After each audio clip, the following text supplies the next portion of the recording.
इस वीडियो में हम लोग देखेंगे पिछले लेक्चर का जो पोर्शन छूटा हुआ था उसी को। तो पिछले लेक्चर में हम लोगों ने देखा था किस तरीके से हम लोग जो n डायमेंशनल एरे होता है उसको एक्सेस करने के लिए उतने ही अमाउंट में फॉर लूप लगाते जा रहे थे। तो इससे एक प्रॉब्लम आ रही थी कि अगर n डायमेंशनल आपका एरे है तो उतने ही अमाउंट में आपको जो फॉर लूप लगाने पड़ रहे थे, तो इससे कोड कम्प्लेक्सिटी बढ़ रही थी। जैसे ये 3D एरे है, 3 डायमेंशनल एरे है, तो देखिए 3 फॉर लूप आपको लगाने पड़े थे इनके एलिमेंट को एक्सेस करने के लिए। तो इसका सलूशन क्या था? सलूशन ये था कि हम लोग ND आइटर का इस्तेमाल कर रहे थे और उससे हम लोगों को सिंगल फॉर लूप में ही सारा इसका जो एलिमेंट है वो एक्सेस करके मिल जाता था। तो इस तरीके से इस्तेमाल कर रहे थे np.nd आइटर, और यहाँ पर एरे को पास करते थे, जो एरे यहाँ से हम लोगों ने बनाया है numpy एरे। तो इससे आपको क्या होता था, सारे एलिमेंट आप एक्सेस कर पा रहे थे। तो यहाँ तक हम लोग पहुँचे थे। अब इससे आगे ये है कि हम लोग ये करना चाहते हैं कि हम लोग एक्सेस तो करेंगे इसके एलिमेंट को, लेकिन हम लोग इसके जो डेटा टाइप, एलिमेंट का जो डेटा टाइप है वो भी बदल सकें। तो इसे कैसे कर सकते हैं? तो numpy में इन प्लेस, यानी कि numpy जो एरे होता है उसके जो एलिमेंट होते हैं उसका डेटा टाइप आप उसी एरे में बदल नहीं सकते, ठीक है, लेकिन आप इसको बदल सकते हैं। तो इसके लिए आपको एक स्पेस की ज़रूरत पड़ती है, और इसी स्पेस को, एक्स्ट्रा स्पेस को बफर कहा जाता है, जहाँ पर आप बदल के रख सकते हैं, ठीक। तो यही यहाँ पर बता रहा है, iterating array with different data types, we can use OPD types argument and pass it to the expected data type to change the data type of the elements while iterating. जब हम आइटरेटिंग कर रहे होते हैं, element को access कर रहे होते हैं, आइटरेट कर रहे होते हैं numpy में, तो उसी समय जो भी हमें एक्सपेक्टेड डेटा टाइप चाहिए उसको हम पास कर देते हैं इस आर्गूमेंट में, इस आर्गूमेंट के वैल्यू के रूप में। किसको पास करते हैं हम लोग?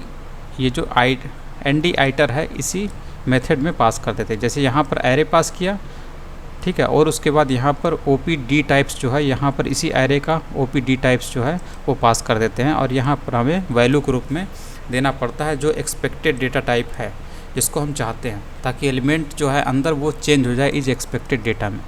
ये काम आइटरेशन के दौरान ही होता है, और ये बफर का इस्तेमाल करता है। यहाँ पर फ्लैग्स में हमें बफर्ड देना पड़ता है, ठीक है। तो यहाँ पर 3 पैरामीटर आप पास कर रहे हैं। एक तो ये आप एरे पास कर रहे हैं numpy एरे, और यहाँ पर फ्लैग्स, और यहाँ पर OPD टाइप्स, ठीक। तो इसमें आप उस डेटा टाइप को यहाँ पे देते हैं जिसमें आप इसके डेटा टाइप को चेंज करके देखना चाहते हैं, ठीक। तो अगर इसको रन कराते हैं तो आपको यहाँ पे मिल रहा है S फॉर स्ट्रिंग, ठीक है। स्ट्रिंग के लिए इस टाइप में आ रहा है, ठीक। और यहाँ पर आप चाहें तो कोई दूसरा दे सकते हैं, जैसे कि मान लीजिए हम लोग देते हैं फ्लोट। तो फ्लोट में आप देखेंगे अब ये फ्लोट में बदल जाएगा। जितने नंबर हैं ये 1.0, 2.0, 3.0 इस टाइप में आपको मिलेंगे। तो ये हो गया। और यहाँ पर और भी कोई डेटा टाइप आप बदलना चाहते हैं, मान लीजिए इसको हम कम्प्लेक्स नंबर में देखना चाहते हैं, ठीक है, x को कम्प्लेक्स नंबर में देखना चाहते हैं। अभी तो इंटीजर में है, ठीक। इसको कम्प्लेक्स नंबर में आप कम्प्लेक्स 128 कर सकते हैं। ये सब आपको एडवांस उसमें मिलेंगे, कम्प्लेक्स 128, ठीक है। तो इसमें आप देखेंगे आपको ये नंबर जो है कम्प्लेक्स के फॉर्म में देखेगा, 1 + 0j, 2 + 0j, 3 + 0j, ठीक है। ये तीनों नंबर कम्प्लेक्स नंबर में कन्वर्ट हो गए। तो इस टाइप में होता है ये। इसके बाद iterating with different step size.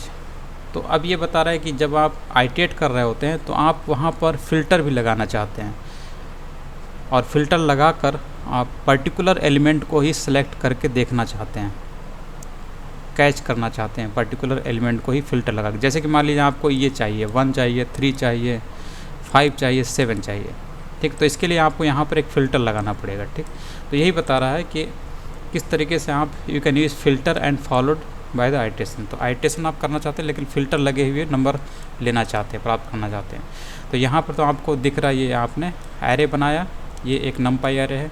उसके बाद np.nd आइटर में आप इसी एरे को पास कर देते हैं, और ये यहाँ पर बता रहा है कि यहाँ पर जो ये आपका कॉलन लिखा हुआ है तो इसके आगे और पीछे कुछ नहीं लिखा हुआ। तो इसका मतलब है कि इस कंप्लीट एरे को आप एक्सेस करना चाहते हैं शुरू से एंड तक। ये शुरू वाली स्टेट होती है, ये जो कॉलन के पहले होता है और कॉलन के बाद जो होता है लास्ट होता है, ठीक। तो ये कंप्लीट की बात कर रहा है, यानी कि आप कंप्लीट इस 2D एरे को एक्सेस करना चाहते हैं। उसके बाद ये सेकंड जो है ये यहाँ पर बता रहा है कि आप स्टार्ट करेंगे, ठीक है, स्टार्ट से लेके एंड तक, यानी कि टोटल आप एक्सेस कर रहे हैं, और जो नंबर है वो स्टार्ट से और एंड तक एक्सेस करेंगे, यानी कॉलम के पहले स्टार्टिंग और कॉलम के बाद, इस कॉलम के बाद जो हाईलाइटेड है इस कॉलम के बाद एंड, और उसके बाद ये जो इस कॉलम के बाद ये जो दिया है इसका मतलब है कि आप दो दो के स्टेप पे इसको एक्सेस करेंगे नंबर को। तो इसमें आपको सबसे पहले आपको ये मिलेगा, उसके बाद ये मिलेगा, उसके बाद ये मिलेगा और फिर ये मिलेगा, ठीक, क्योंकि दो दो की स्टेप है, दो दो की डिस्टेंस, तो यही आपको दिख भी रहा होगा, ठीक है। अब जैसे आपको अगर मान लीजिए 3-3 की स्टेप पे चाहिए, ठीक, तो पहला नंबर तो ये आपको मिलेगा, दूसरा ये मिलेगा, फिर उसके बाद आपको ये मिलेगा, फिर ये मिलेगा, ठीक है। तो इसको करके देखिए 1458 इसका आंसर आपको मिलेगा, 1458। तो इस तरीके से आप यहाँ पर स्टेप बताते हैं। इसके बाद आ जाता है enumerated iteration using ND enumerate. तो ये बोलता है कि जो इन्यूमरेशन होता है इसका मतलब होता है कि mentioning sequence number of something 1 by 1। जो भी आप आइट्रेशन कर रहे होते एलिमेंट का एक्सेस कर रहे होते हैं तो उसके पहले ये सीक्वेंस नंबर भी ये बता देता है कि कौन सा नंबर है, ठीक है। उसके सीक्वेंस नंबर, जैसे कि आप इंडेक्स की बात करें तो अगर कोई एलिमेंट है उसको इंडेक्स के साथ आप दिखाना चाहते हैं तो वहाँ पर आप इन्यूमरेशन का इस्तेमाल करते हैं। Sometimes we require corresponding index of the element while iterating. Iteration के दौरान हमें इंडेक्स की ज़रूरत पड़ती है एलिमेंट की, कि एलिमेंट की पोजीशन क्या है, तो उसके लिए हम लोग इसी इन्यूमरेशन यानी ND इन्यूमरेट मेथड का इस्तेमाल करते हैं। तो यहाँ पर ये दिया हुआ है, ये देखिए ये है, तो ND इन्यूमरेट, ये आपका np.nd इन्यूमरेट ये मेथड है numpy का, और इसमें हम लोग इस एरे को पास करते हैं, और ये तो आपको पता ही है। तो यहाँ पर हमें डबल लिखना पड़ता है, ये IDX यानी कि एक वेरिएबल लिखा, ये दूसरा वेरिएबल है, ठीक है। तो ये वाला जो वेरिएबल ये इंडेक्स को बताता है, ठीक, यानी जो सीक्वेंस है उस पर्टिकुलर जो आइटम होगा X, जो आइटम एक्सेस करेगा इसका ये सीक्वेंस भी बताता है, यानी सीक्वेंस और नंबर, यानी ये आइटम दोनों साथ साथ आपको इसमें मिलते हैं कुछ इस तरीके से। जैसे ये 0 इंडेक्स पे है, ठीक है, तो ये 0 मिल गया, और ये 1 है, ठीक है, और ये किस इंडेक्स पे है, 1 पे है तो 1, और ये वैल्यू 2 वाली वैल्यू, ठीक। तो इस तरीके से ND इन्यूमरेट से हम लोग इंडेक्स को भी साथ में लेके चल सकते हैं कि उस आइटम का इंडेक्स क्या है। यहाँ पर आप कोई भी वेरिएबल लिख सकते हैं, y लिख दीजिए, उससे कोई फ़र्क नहीं है। तो इस तरीके से ये ND इन्यूमरेट आप इस्तेमाल कर सकते हैं।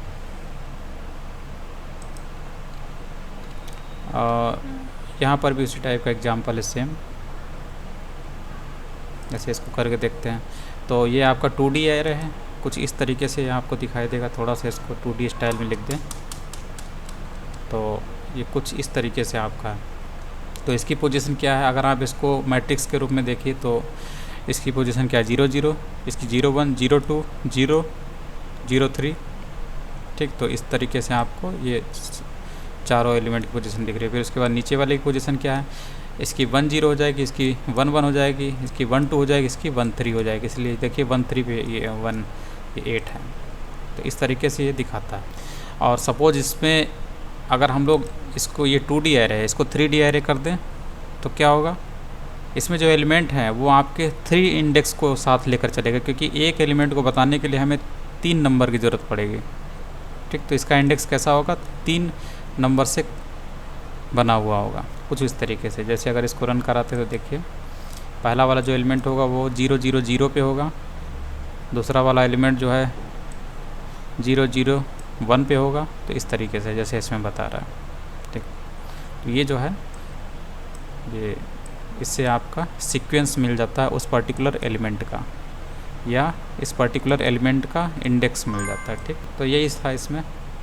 अगले लेक्चर में बात करते हैं।